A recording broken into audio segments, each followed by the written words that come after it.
নমস্কার বন্ধুরা, কেমন আছেন সবাই? আশা করি সবাই খুব ভালো আছেন এবং সুস্থ আছেন। আমি শ্রাবণী সঙ্গে তুষারকে নিয়ে আমার চ্যানেল হুইলস অ্যান্ড লাভে আপনাদের সবাইকে স্বাগত জানাচ্ছি। আজকে আমরা এমন একটা জায়গা যাচ্ছি যেটা আমার, আপনার সবার খুব প্রিয় জায়গা। তো চলুন সেই জায়গা যাওয়া যাক।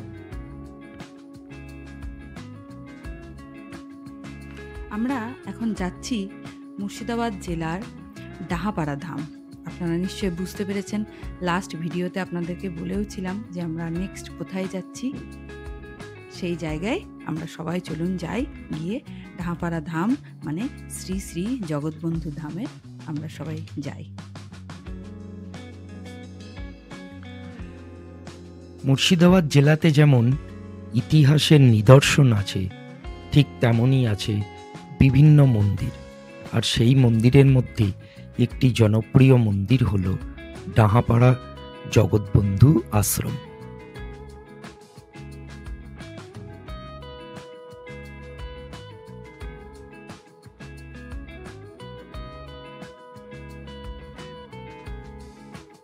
একদিনেই দেখে নিতে পারেন এই আশ্রম। যদি ভাবেন যে দুপুরের ভোগ প্রসাদ গ্রহণ করবেন, তো তার জন্য আছে সুব্যবস্থা। মন্দির পরিসরে অফিস কাউন্টার থেকে ভোগের কুপন দেওয়া হয় সকাল 10:30 থেকে 11টা পর্যন্ত। নিত্যদিন চলে এই সেবা। দেশ তথা বিদেশিদের কাছে আকর্ষণীয় স্থান এই ধাম। বন্ধুরা, প্রভু জগৎবন্ধু সুন্দরের একটু পরিচয় করিয়ে দিই। প্রভু জগৎবন্ধু সুন্দর ছিলেন একজন আধ্যাত্মিক গুরু, যাকে অনেক ভক্ত ভগবান শ্রীকৃষ্ণের অবতার বলে মনে করেন। তিনি গৌড়ীয় বৈষ্ণব ধর্মের প্রচার ও ভক্তি আন্দোলনের অন্যতম পথপ্রদর্শক ছিলেন। তার জীবন ছিল প্রেম, করুণা এবং আধ্যাত্মিক জ্ঞানের এক উজ্জ্বল উদাহরণ।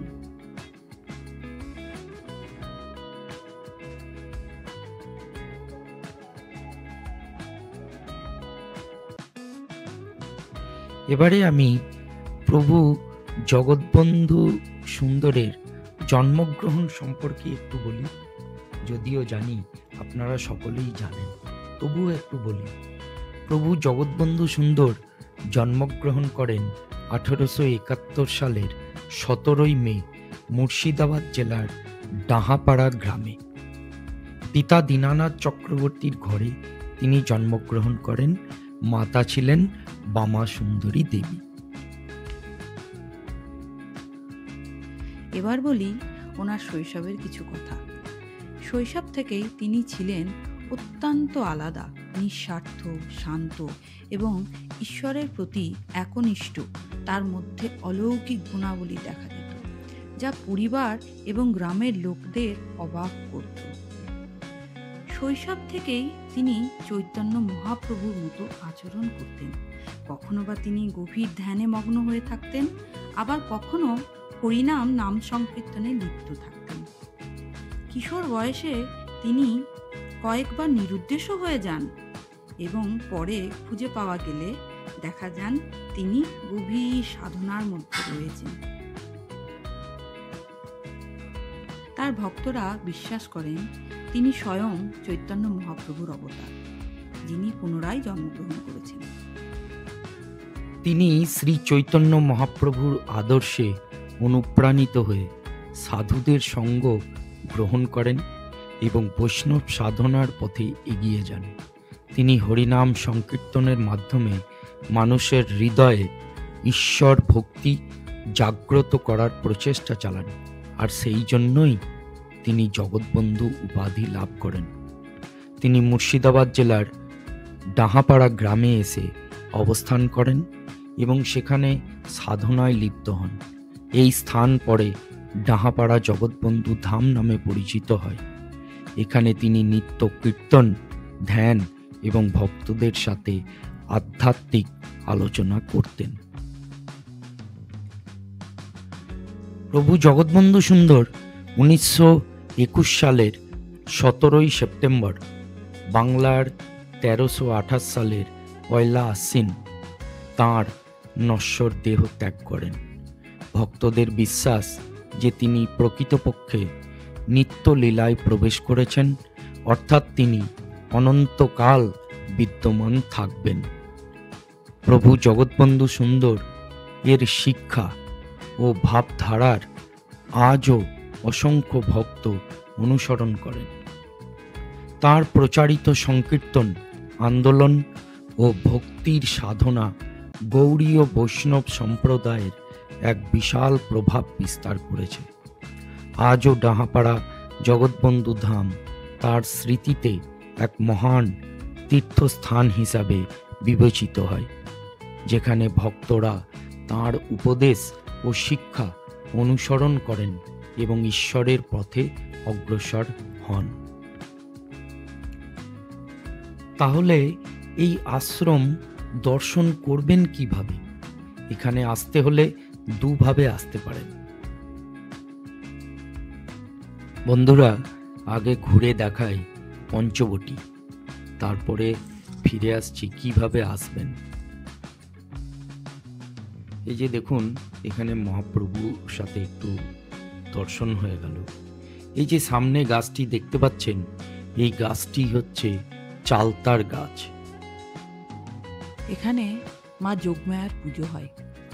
আমাকে এই যে মহাপ্রভু দাঁড়িয়ে আছেন, ইনি সব কিছু জানালেন যে এই চালতা গাছের নিচে মা যোগমায়ার পুজো হয়। আর ইনি বললেন যে এখান থেকে একটু সিঁদুর নিয়ে পড়ে নিতে, যাতে সংসারের মঙ্গল কামনা হয় আমার।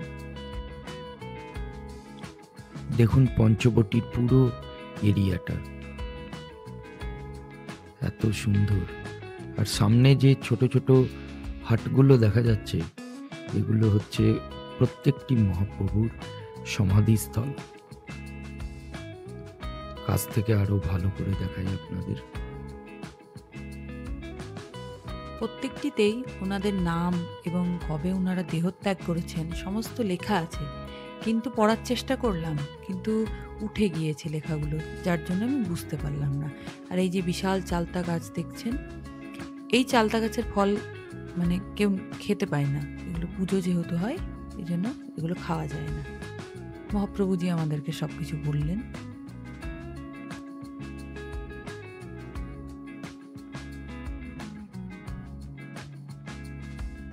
আর একটি চালতার গাছ দেখা যাচ্ছে। ভিতরে বিশাল বড় এরিয়া, পঞ্চবটির বিরাট বড় এরিয়া। পিছনের দিকে আমের বাগান রয়েছে, প্রচুর আমের গাছ আছে।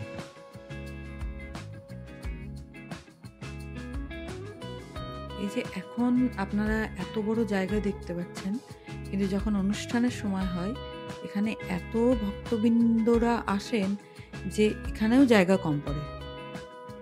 বাগানে বলুন, এখানে যে মানে আবাসনগুলো বানানো আছে ভক্তদের থাকার জন্য, সবগুলো পুরো ভরে যায়, বিন্দুমাত্র জায়গা খালি থাকে না। এক তো লালগোলাগামী ট্রেনে মুর্শিদাবাদ স্টেশনে এসে সেখান থেকে লালবাগ সদর ঘাটে আসতে হবে এবং নৌকাতে গঙ্গা পারাপার করে টোটোতে চেপে অনায়াসে আশ্রমে আসতে পারেন। আর যারা বাই রোড আসছেন তারা ঠিক একইভাবে গঙ্গার মাধ্যমে পার করে নিজ নিজ বাহনে পৌঁছাতে পারেন।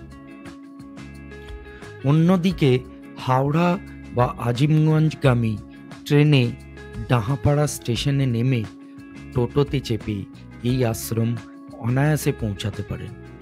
ঠিক একইভাবে যারা বাই রোড আসছেন তাঁরা NH-12 ধরে পলসন্ডার থেকে ডান দিকে গেলেই সোজা আপনাকে নিয়ে আসবে এই জগৎবন্ধু ধাম আশ্রমে। আপনারা এই আশ্রমটি পুরো ঘুরে দেখে নিন। ভোগ আদি সেরে নিয়ে যদি সময় থাকে তাহলে এই রাস্তাতেই পড়বে 51 শক্তিপীঠের এক পীঠ কিরিটেশ্বরী মাতা মন্দির। আপনি সেটাও দর্শন করে নিন। কিরিটেশ্বরীর মাতা মন্দিরের আদি মন্দির এবং গুপ্ত মন্দির দুটোই এখানে বিরাজমান। তো চলুন যাই আমরা কিরিটেশ্বরী মাতা মন্দিরে।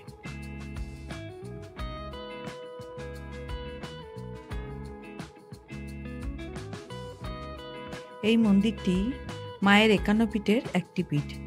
এখানে মায়ের কিরিট পড়েছে, মানে মাথার মুকুট, যেখানে ব্রহ্মা বিষ্ণু মহেশ্বর বিরাজমান।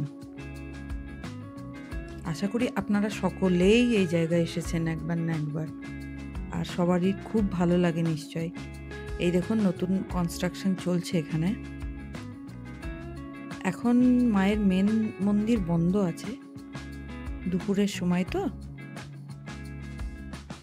এই যে মায়ের আদি মায়ের মন্দির, এটা এখানেও প্রসাদ খেলাম আমরা।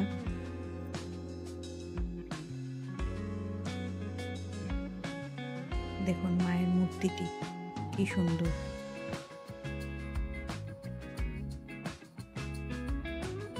এখানে পৌষ মাসে বড় মেলা হয়।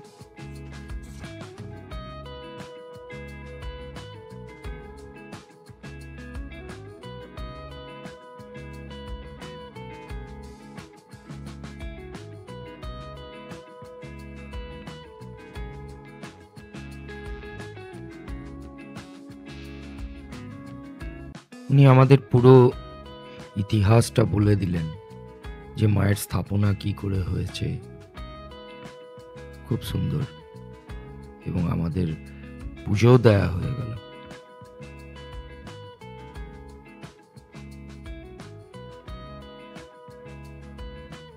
আগের দিন অমাবস্যা ছিল বলে ওখানে সারা রাত্রি পুজো হয়েছে। এবার আমরা চলে এসেছি কিরিটেশ্বরী মায়ের গুপ্ত মন্দিরে। দেখুন গুপ্ত মন্দিরের ফ্রন্ট গেট।